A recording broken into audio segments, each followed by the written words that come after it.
بسم اللہ الرحمن الرحیم۔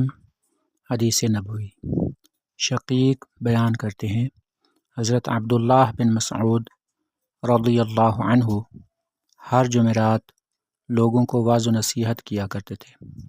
کسی آدمی نے ان سے کہا، ابو عبد الرحمن، میں چاہتا ہوں کہ آپ ہر روز ہمیں واعظ و نصیحت کیا کریں۔ انہوں نے فرمایا، سن لو، ہر روز واعظ و نصیحت کرنے سے مجھے یہی امر مانے ہے کہ میں تمہیں ناخوشگواری میں ڈالنا ناپسند کرتا ہوں۔ میں واعظ و نصیحت کے ذریعے تمہارا ویسے ہی خیال رکھتا ہوں جیسے رسول اللہ صلی اللہ علیہ وسلم اس اندیشے کے پیش نظر کہ ہم ناخوشگواری محسوس نہ کریں ہمارا خیال رکھا کرتے تھے۔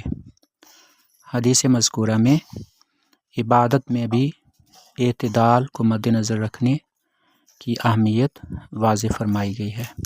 نبی کریم صلی اللہ علیہ وسلم صحابہ کرام کو اس وقت واعظ و نصیحت فرماتے تھے جب انہیں واعظ و نصیحت سننے اور سمجھنے کے لیے تیار پاتے تھے۔ ہر وقت واعظ و نصیحت نہیں فرماتے تھے اور واعظ و نصیحت کے درمیان وقفہ فرماتے تھے تاکہ کسی کو ناخوشگواری محسوس نہ ہو۔ ہمارے لیے اس حدیث پاک میں یہ